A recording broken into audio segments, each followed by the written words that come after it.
Welcome to the Obesity Medicine Podcast with your host, Dr. Rentea, board certified in internal medicine and obesity medicine. Here, we talk about a path to metabolic health, and we have real conversations about chronic weight management and living a full life. Just a reminder, I am a physician, but I'm not your physician.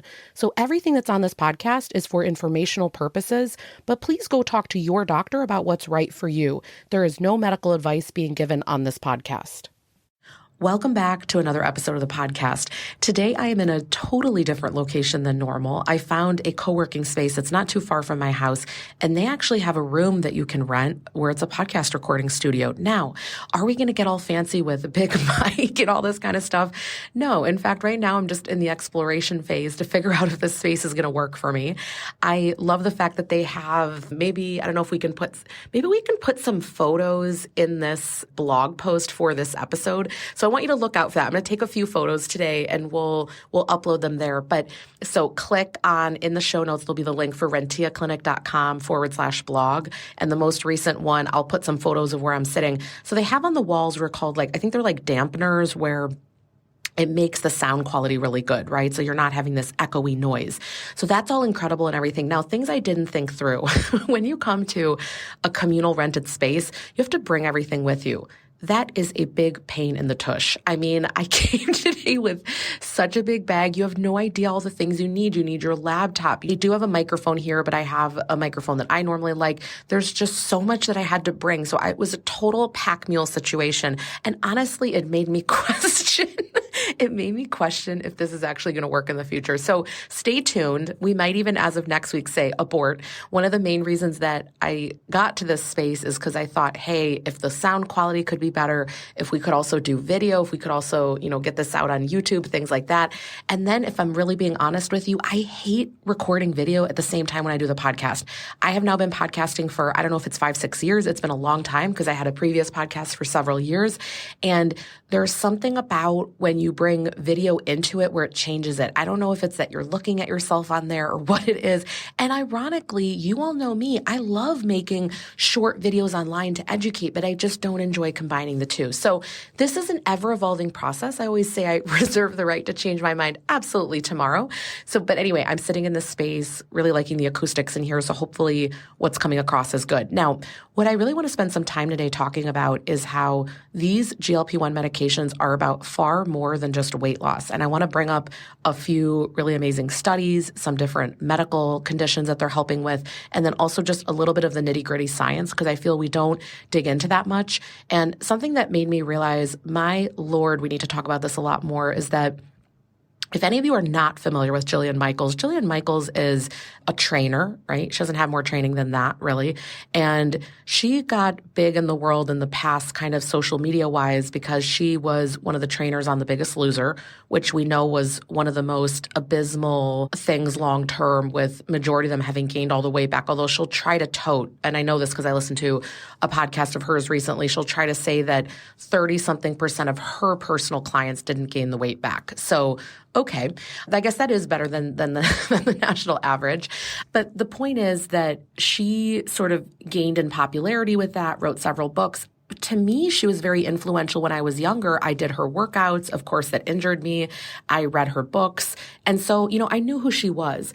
And what's increasingly come out that I've seen in the past few years is she's really raging against the idea that obesity or overweight is even a medical condition. She won't even acknowledge that. She'll say, well, this organization didn't think it should be made into a chronic medical condition, because you know how things change over time, right? We reclassify things, we change, we learn more, we evolve in medicine, right? In my mind, I'm realizing more and more she's really one of these people that's a flat earther. Like, she's not coming up to date with the most recent science and things like that and really evolving and progressing. And of course, these things change with time. I believe radically different right now than what I did 5-6 years ago. Every single year, I'm learning new things, changing what's happening in the science, what's happening with patients. I say this every single episode. We need to stay on top of, at this moment, what's occurring. And we don't look back to years and years ago and say that that was the only truth. And so what I see with her, and this is obviously part of her marketing strategy, that she's just vehemently against any GLP-1 and just ever really believing that this is a chronic medical condition. So the reason that I bring this all up is that there is so much science behind how it is so different for someone that struggles with chronic obesity compared to people that don't. And one of the studies I wanted to bring up here that is just fascinating, this literally is hot off the press. This came out, when did this come out? This actually got published November 18th of 2024. So yesterday from when I'm recording this. The title here, and this was published in Nature. This is an incredibly reputable scientific publication.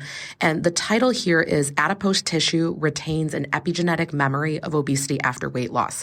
So, the biggest question I always get asked from people is, hey, when I lose the weight, am I good? Can I then just go on with my life? And I always say, it's a chronic medical condition, meaning it's there for life. We can manage it. We don't have a cure. So we treat, but there's not a cure. So the difference being that we have to keep up these things. So most people, if you've struggled for a long time and you know that you, having tried exercise and trying nutritional changes and decreasing stress and doing all those things, it wasn't enough to move your weight set point to make meaningful changes with, for example, reversing prediabetes, helping with fatty liver disease, things like that. We bring in a GLP-1 medication that has multiple functions, and more we learn about it.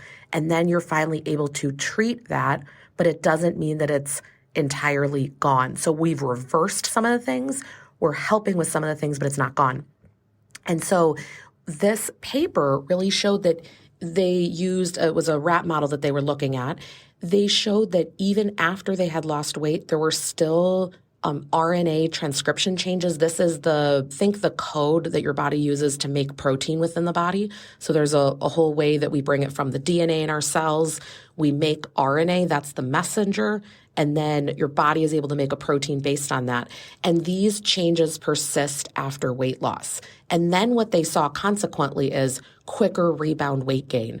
And so this is something where when I have patients that will either come off medication or maybe they never use medication to begin with, they use lifestyle, and you'll notice that they will have more rapid weight gain compared to, let's say, counterparts that never struggled with their weight. Where this comes up is that people really think, well, at some point I've maintained this weight, I'm good, I have these lifestyle factors in place, I'm good, I can come off the medication, and they're not realizing that literally within their epigenetics, with how things are expressed in their body, there are changes from before.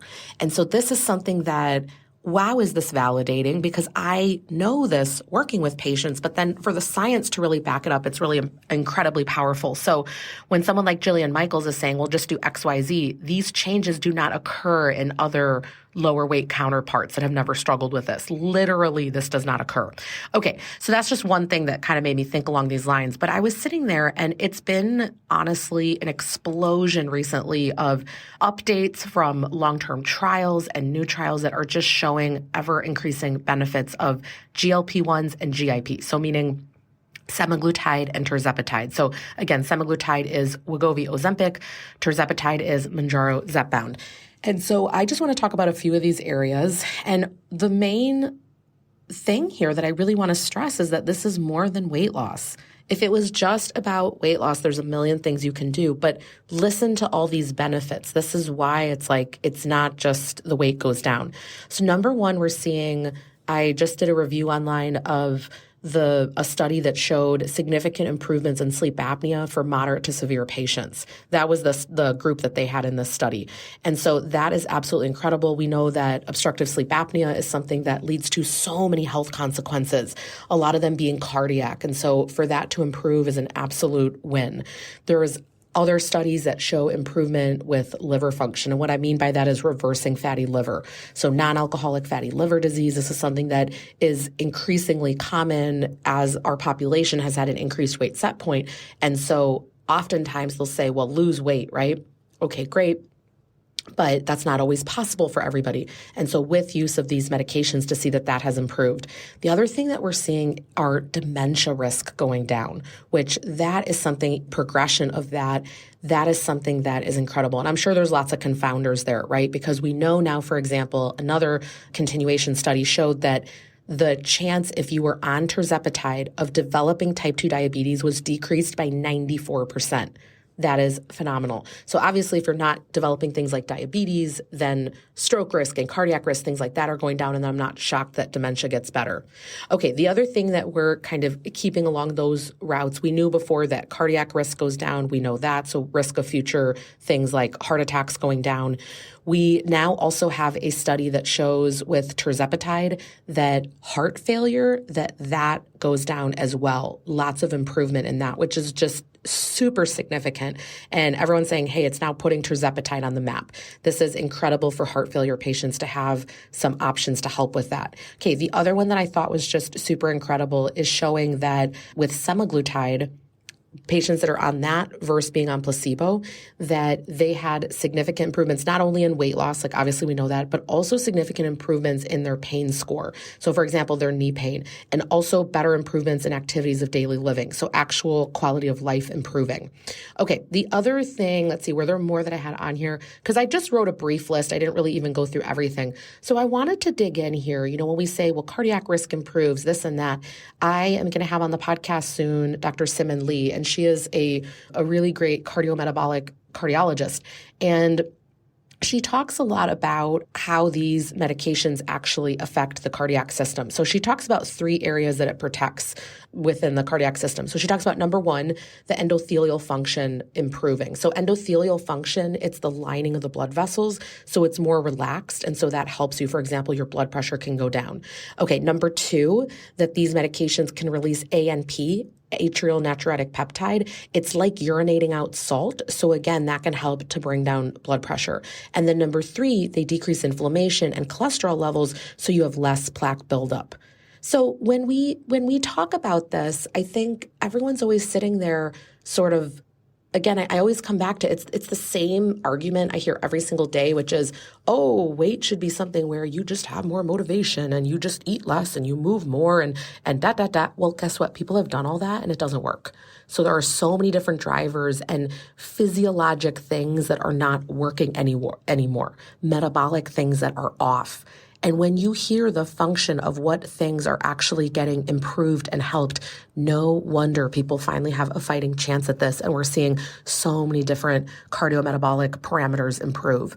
So I think that this is really encouraging because the larger the body of evidence, the harder it is to ignore. So once you start to have just so many studies that are showing cardiac risk goes down, heart failure going down, sleep apnea going down, not developing type 2 diabetes, dementia, like when you have all these different things that you're talking about, it starts to get really hard to ignore that this is just about weight loss.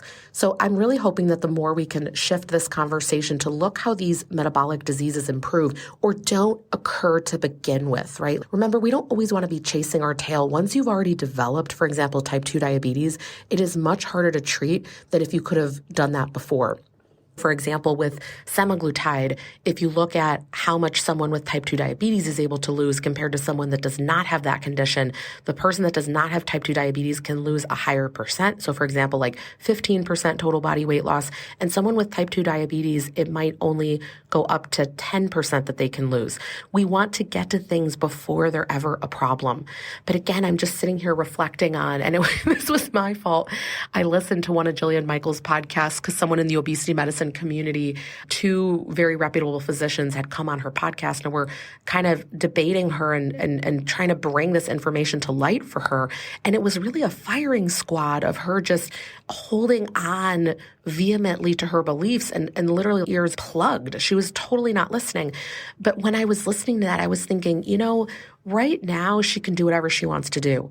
But there comes this moment, and we're really getting there, where there's just so much evidence that you just look foolish at some point if you're not listening to any of this, if you're not taking in any of this, if you're not researching any of this. All right, so I hope you all appreciate us kind of talking about some of these different aspects, and maybe it really gives you some peace of mind to know, wow, this is actually much more powerful than just bringing down my weight set point. That's ultimately why I have the Rentea metabolic clinic and not a weight loss clinic, because I really love seeing when cholesterol levels improves and blood sugar comes from the type 2 diabetic range or pre-diabetic range and goes to normal, and incontinence improves and all these things improve. It is just absolutely incredible for people to get their health back.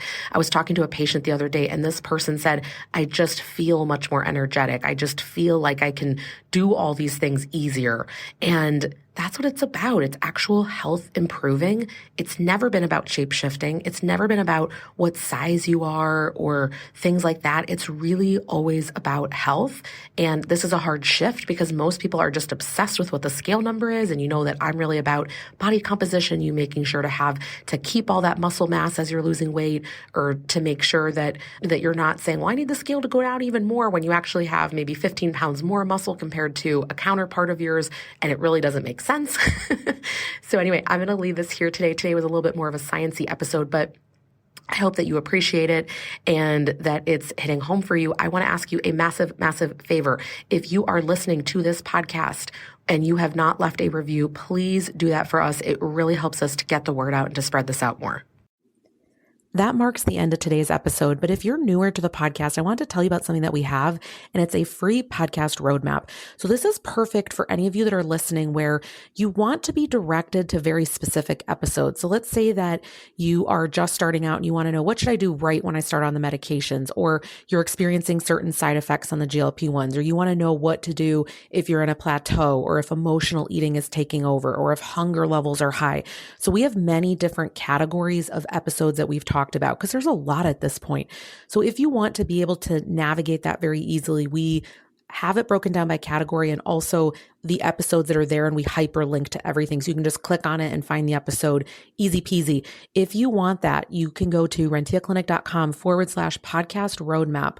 We'll have it linked right here underneath the show notes where you're listening. And you can go ahead and get that free resource so that it makes it easy for you to navigate, because I know that it's really hard when someone has an established podcast. I am such a podcast fiend. I'm listening to podcasts all day long. And when I find one that I love, but there's a lot that are out there, I am so lost. So I hope that you enjoy this free podcast roadmap. Again, the link to get to that is going to be renteaclinic.com/podcast roadmap. I hope this is helpful, and let me know if you have any questions.